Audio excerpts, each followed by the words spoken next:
On va passer à la pratique après la théorie. Donc en fait on va intervenir, donc ça c'est la partie qui a été faite par l'État, service de l'État. Donc nous on va commencer à partir de cet arbre-là. Donc on va faire ces trois mesures qu'on a parlé avant, c'est-à-dire un épi avec des branchages du bois, avec des pieux, puis on mettra des branchages au milieu. On va mettre une cime, on a prévu une cime qui fait 3 mètres de long. On est moins long que ce qui a été fait, je vous rassure. On n'a pas de machine aujourd'hui. On va mettre un peu plus bas. Et puis, la troisième mesure, c'est un épi côte pieux. Le but, c'est de rien laisser, même si on est sur le terrain communal, c'est de ne pas laisser de reste de matériaux. L'épi pieux, qu'on va mettre un petit peu sur la berge et puis dans la rivière, dans l'île de la rivière, c'est de mettre les restes de matériaux dedans en fait. Et après, si vous êtes motivé ou autre, on peut rajouter, si on a trop de pieux ou trop de matériel, on peut encore rajouter derrière. Jusqu'à Fribourg. On peut essayer jusqu'à Fribourg. Alors, objectif du jour, jusqu'à Fribourg. Donc, on a déjà une série de pieux qui a été préparée. Je vous propose d'aller à 2 personnes par pieu. On les transporte, on les amène, on les répartit un peu par ici.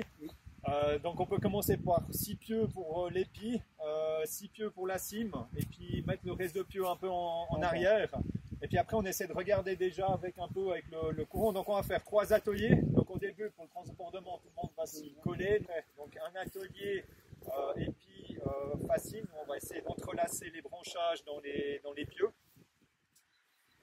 Donc le but c'est de l'envoyer directement sur l'arbre en berge. Donc on va intervenir de l'autre côté. Après on va quelques mètres plus bas, on va mettre pour essayer la cime couchée, donc avec la pointe vers l'aval, le tronc vers le haut, puis on essaie de stabiliser avec 6 pieux. Et puis ensuite on va finir avec un épi de pieux. Aussi ce qui est pas mal avec l'épi de pieux, c'est que si tout d'un coup il y a des choses qui se dégradent là, l'épi de pieux il va un petit peu retenir en fait. Donc voilà, ça va retenir un peu les flottants.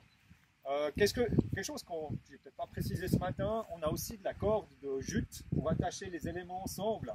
Ce qui est très important quand vous utilisez des matériaux, c'est que vous ne prenez pas du synthétique, des cordes synthétiques qui se dégradent. Enfin, on ne va pas rajouter du plastique dedans. Prenez plutôt à fibre végétale.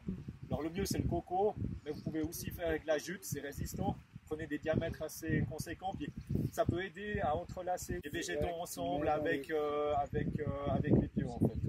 En fait, pour aujourd'hui, ce qu'on a commandé, à une entreprise locale.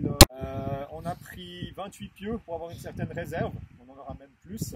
Et puis on a pris 1 mètre par 1 mètre de section fois 3 mètres de long de branchage en fait, pour pouvoir justement mettre dans les épis, ou plus si affinité.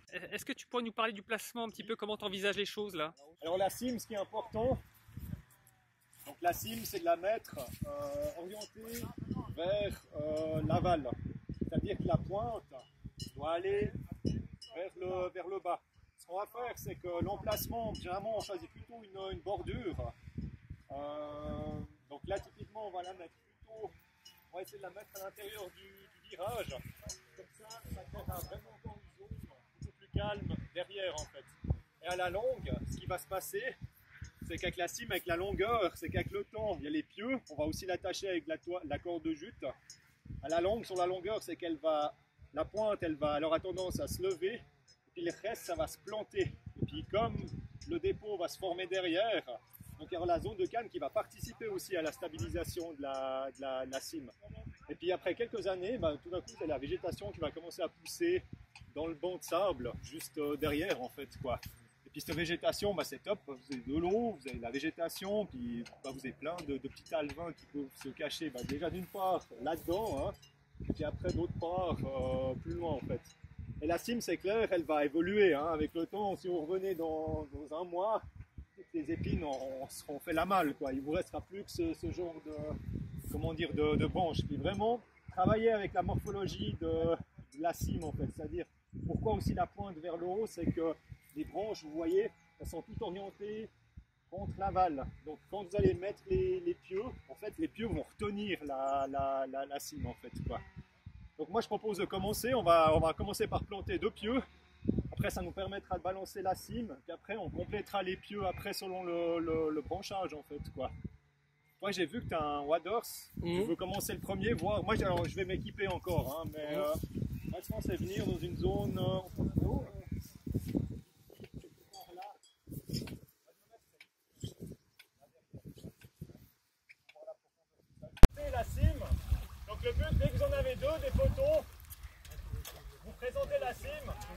c'est décalé.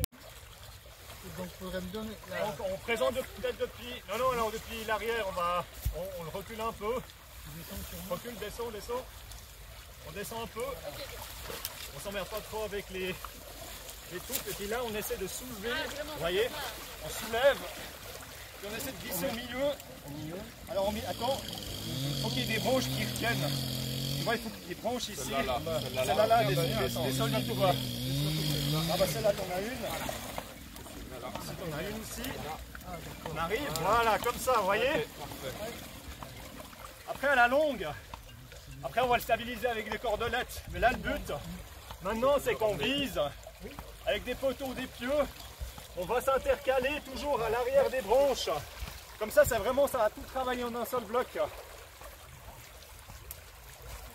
Viser par rapport au choix de baramine, ouais. Tu tâtes un peu le terrain, voir si en bas c'est des cailloux, du sable. Bah, je pense que c'est des cailloux. Des cailloux, alors tu vises un peu à côté, on n'est pas au centimètre, on n'est pas dans des plans mécaniques, hein, qu'on s'entende. Hein. Après ça va bouger un peu, hein. Dès que ça va se mettre un peu en crue, déjà vous verrez les poteaux, ils vont peut-être basculer un peu, mais la cime, la pointe de la cime, elle va s'appuyer dans le terrain à certains moments.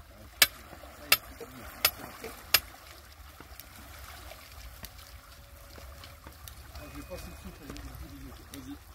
Attends, tu vas passer dessus, ouais. Attends, je regarde.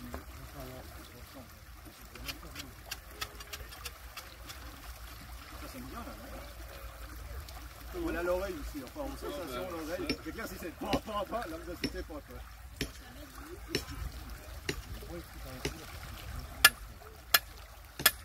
Tout seul maintenant. Ouais, tout seul.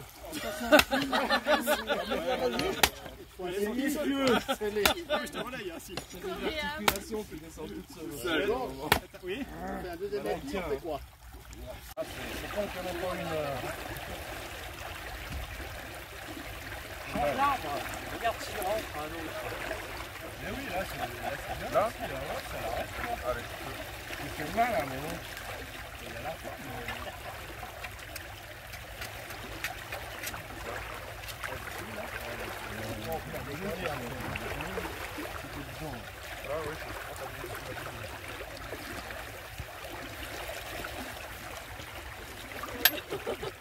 faut pas contrôler les pieds dans le courant, ça fait quoi.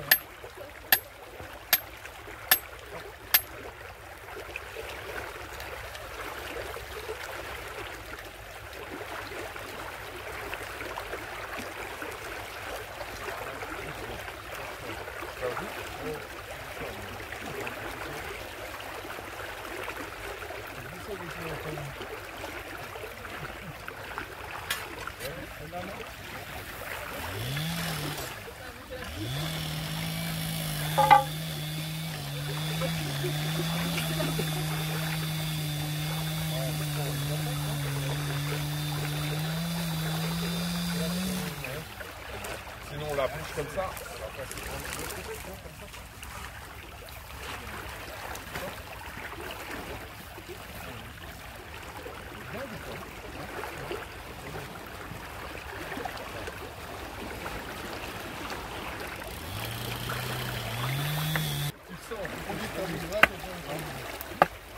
Ah bah voilà, la technique.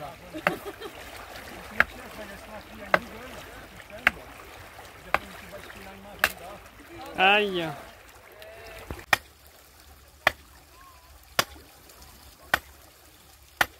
Tu voulais refaire un autre truc après? Ah oui, c'est bon.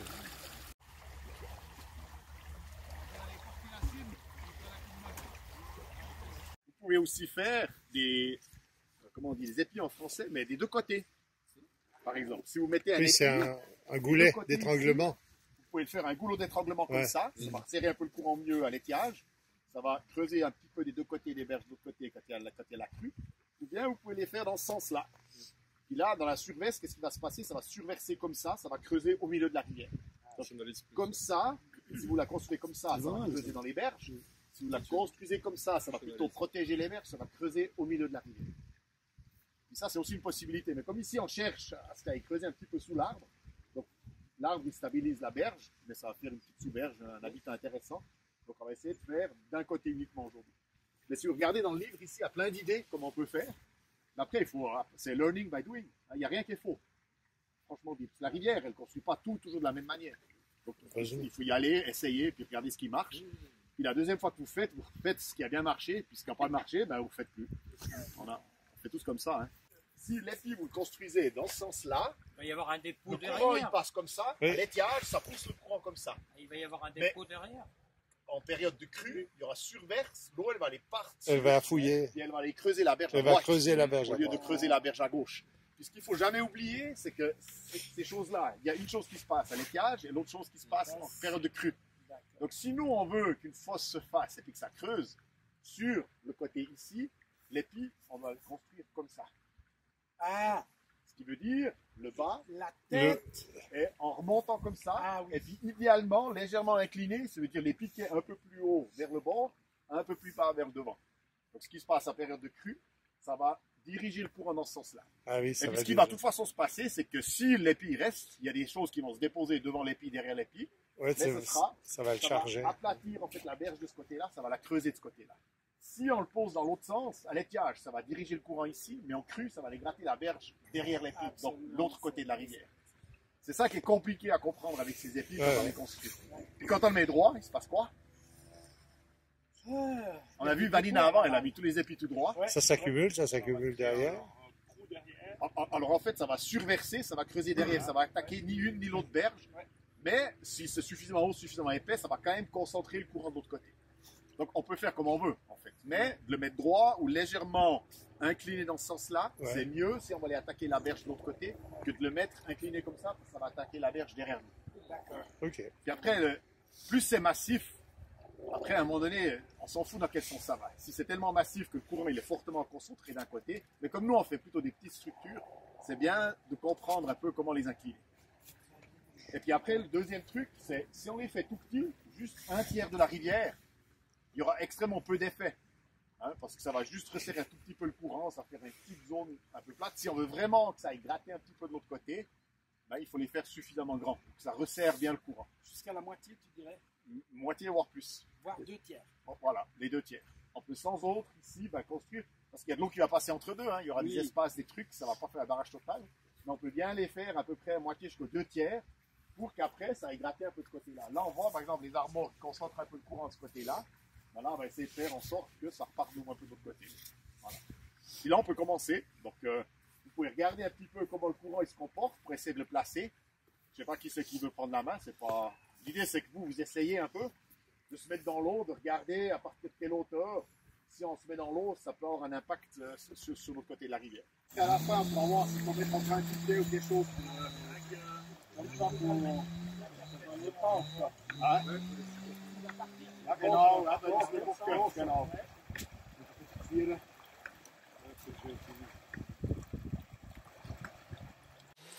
Donc, si après tout d'un coup, il faut encore 2-3 piquet. 2-3 piquets, on pourra en mettre un ou deux. Ouais, j'en ai pris 24. Donc, on sera avec, hein. Ouais.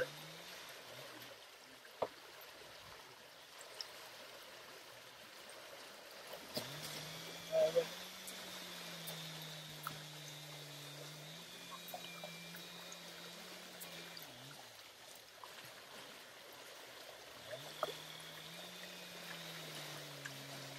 Où elle passe bien, Ah ouais. je le mets devant, là.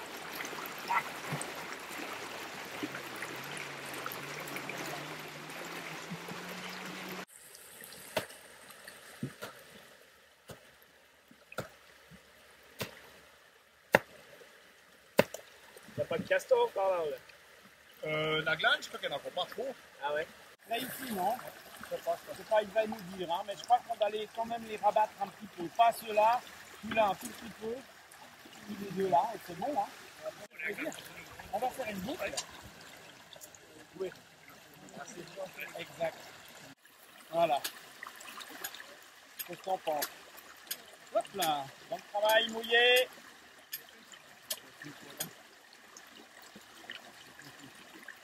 Alors, tu vois, là, j'ai la boucle sur laquelle on peut prendre, si on veut, mais après, on peut faire plusieurs passages. Hein. Ce qu'il faut, c'est empêcher que ça monte.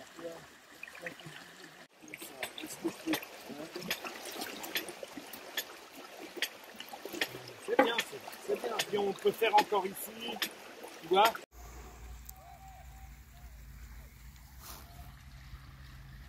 C'est pour ça que je dis,